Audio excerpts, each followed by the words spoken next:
අයිබෝවන් මමගේ YouTube channel එකට ඔයාලව සාදරයෙන් පිළිගන්නවා.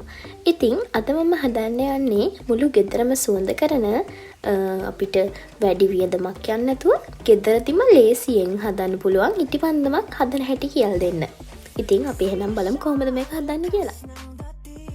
දැන් අපි මේ වගේ ඔයාලට කැමති වීදුරු භාජනයක් හරි මැටි භාජනයක් හරි ප්ලාස්ටික් ගන්න එපා. මේ වගේ භාජනයක් ගන්නවා. ඊට පස්සේ ඉටිපන්දම් චූටි ඉටිපන්දම් නම් 4ක් නැත්නම් ඔයාලා කැමති ගානක් ගන්න පුළුවන්. ලොකු ඉටිපන්දම් 2ක් හෝ තමන්ගේ භාජනයට ගැලපෙයි කියලා හිතන ප්‍රමාණය ඉටිපන්දම් ගන්න.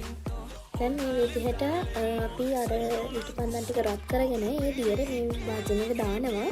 මේ භාජනයට ඒ දියර දාලා තියෙන්නේ. දැන් ඊට පස්සේ අපි අර ඉටිපන්දම රත් කරද්දී මේ ඉටිපන්දමේ තිබ්බ නූල තියෙන්නේ.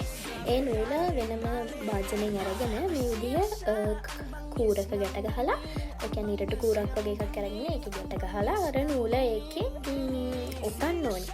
ඔයාලට පේනවා ඉතින් මම මට ඔයාලා කියවුවොත් මේ විදිහට. ඊට පස්සේ දැන් අපි ගාව තියෙන සර්ෆ් එක්සෙල් හරි කම්ෆර්ට් හරි මොකක් හරි අල්ලගෙන තියෙන වොෂින් මැෂින් එකට දාන ලික්විඩ් එකක් සුවඳ වෙන නිසා මේ විදිහට මේ භාජනයට කොහොම දාගන්න ඕනේ අපි අර ඉටි මිශ්‍රණයට. ඊට පස්සේ ඒත් එක්කම ඔයාට හොයාගන්න පුළුවන් කලරින් එකක් කැමති පාටක කැමති කලරින් එකක් අරගෙන අර ඉටි දාලා තියෙන ඉටි කම්ෆර්ට් ඔය දාපු මේකටම භාජනයටම දාගන්න ඕනේ.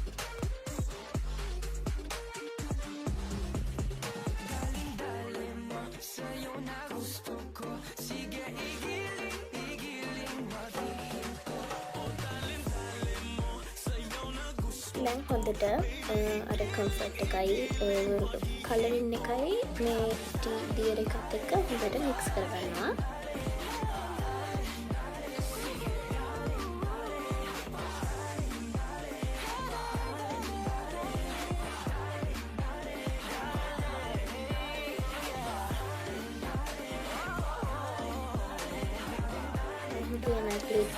පබලු සිකන්ස් ඕනයා මේකට දාගන්න පුළුවන්.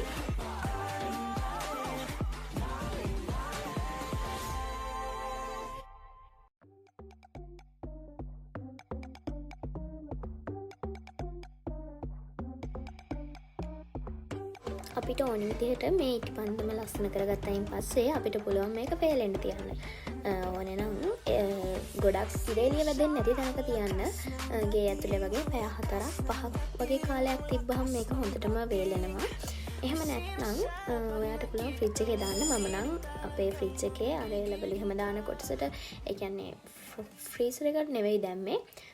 ලෙවල් වගේ ඒ වගේ ඒ ලෙවල් වගේ දේවල් දාන කොටස මම දාලා තිබ්බහම ටික වෙලාවකින් ඒක හොඳට අපිට පාවිච්චි කරන්න පුළුවන් තත්ත්වයට ගල් වෙලා ලස්සනට හැදිලා තිබ්බා. ඉතින් දැන් මේක අපිට පත්තු කරලා ගෙදර තමයි ඔය නම් බුදුහාමුදුරුවන්ගේ බුදු පිළිම තියලා තියෙන තැන නැත්තම් අපේ ස්ටූල් එකක් උඩ පොත් මේසෙ උඩ වගේ තැන්වල තියලා පත්තු කරන්න පුළුවන්. මේ වීඩියෝ එක හොඳයි කියලා හිතනවා නම් මගේ channel එක like කරලා subscribe කරලා comment එකකුත් දාන්න. යාළුවන්ටත් බලන්න share කරන්න. අනිවාර්යෙන්ම මේක ඔයාලට ප්‍රයෝජනවත් වේවි.